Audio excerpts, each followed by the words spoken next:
가혹행위로 사망한 윤일병 사건에 대해 한민구 국방장관이 앞으로 처벌을 강화하고 병사 관리 시스템을 개선하겠다고 약속했습니다.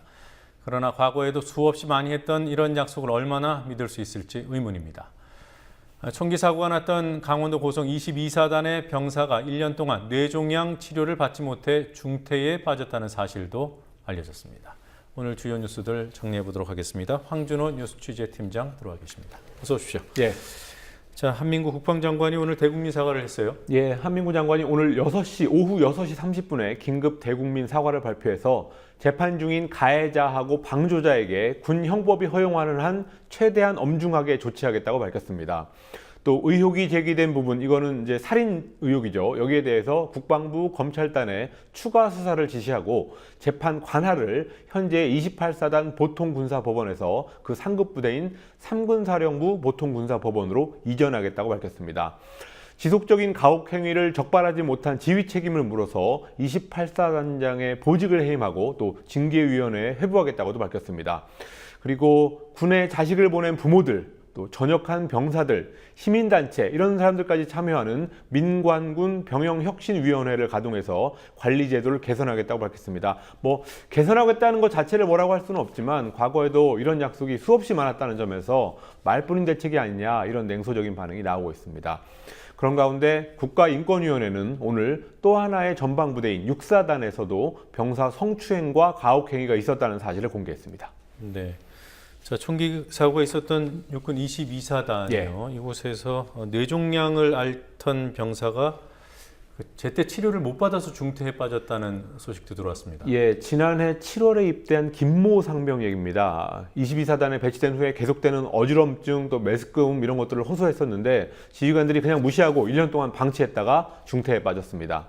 김상병의 서민들은 심지어 군의관이 MRI를 찍어봐라 라는 처방을 내렸는데도 불구하고 상부에 보고도 안 하고 그냥 무시해버려서 사태를 악화시켰습니다. 결국 김상병은 1년 동안 뇌질환 치료를 받지 못하다가 지난달에 구토, 복통 이런 증세로 군 병원에 응급실로 실려갔는데요. 그거를 본 부모가 정밀검진을 해달라고 요청해서 결국 뇌종양 판정을 받게 됐습니다. 박근혜 대통령이 대선 후보 때 장병의 민간병원 이용을 쉽게 하고 또 국방의료체계를 발전시키겠다라는 공약을 냈었는데요. 이 대선 공약도 거의 지켜지지 않다 보니까 이런 사고들이 거의 1년에 적어도 한 번씩 일어나고 있습니다. 네. 자, 그리고 중국 윈난성 강진 속보 좀 알아보죠. 사망자, 부상자 계속 속출하고 있습니다. 그렇습니다. 어제 오후 4시 반쯤에, 현지 시간으로 4시 반쯤에 중국 남서부 윈난성의 루덴현이라는 곳에서 규모 6.5의 지진이 발생했습니다. 이 지진은 현재까지 사망자와 실종자가 이 지진으로 400명을 넘어섰고 1,800여 명 이상이 다쳤습니다. 또 붕괴되거나 파손된 주택은 4만여 채가 넘는 것으로 집계되고 있습니다.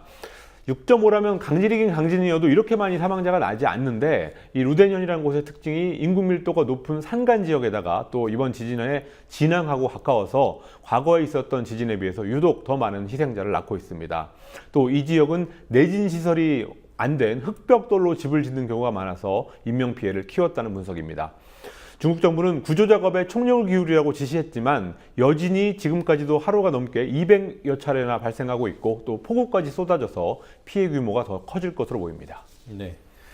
자, 그리고 삼성 백혈병 피해자 한 분이 최근에 사망했다는 사실이 확인됐군요. 예, 삼성 반도체 온양공장, 그러니까 충남 온양공장 사업장에서 일했던 노동자 이범우 씨라는 분이 한 달 전에 백혈병 진단을 받고 항암 치료를 받던 중에 지난 1일 사망했다고 반도체 노동자의 건강과 인권 지킴이 반올림이 오늘 밝혔습니다. 이범우 씨는 91년에 온양공장에 입사해서 지난 23년 동안 반도체 사업장에서 근무하다가 지난달에 급성 림프성 백혈병이라는 진단을 받았습니다. 예. 이 온양공장, 삼성반도체 온양공장은 유달리 반도체 피해자가 많이 나오는 공장인데요. 반올림에 신고된 피해만 해도 모두 35건입니다. 그 중에서 12건은 백혈병이라든지 또 재생불량성 빈혈 같은 림프 조혈계 질환이었고 이미 3명의 노동자가 사망했습니다. 현재 삼성전자와 반올림의 지금 협상이 진행되고 있지만 약간 좀 답보 상태에 있습니다. 그런 상황에서 이범우 씨까지 이렇게 사망하면서 앞으로 협상 속도에 조금 영향을 주지 않겠냐 이런 조심스러운 전망도 나오고 있습니다. 네.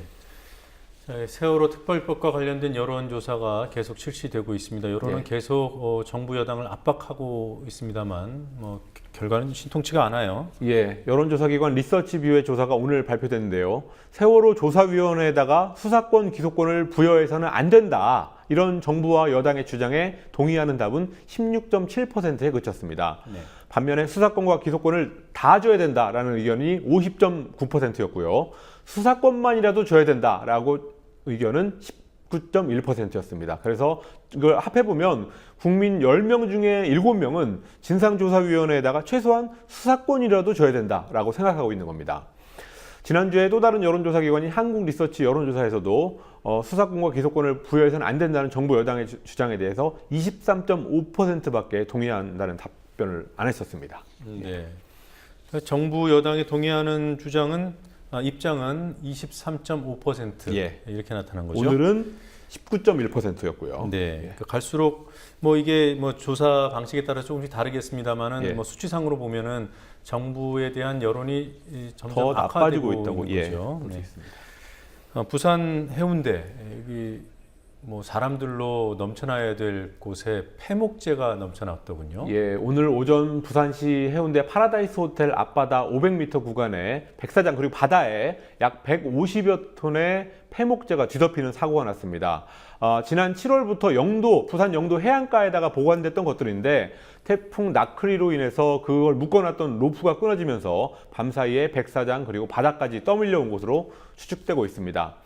해운대구는 오전부터 인력과 장비를 투입해서 폐목재를 걷어들이고 있지만 이 양이 너무나 많아가지고 지금 해수욕장 운영에 차질이 생길 거라고 전해지고 있습니다.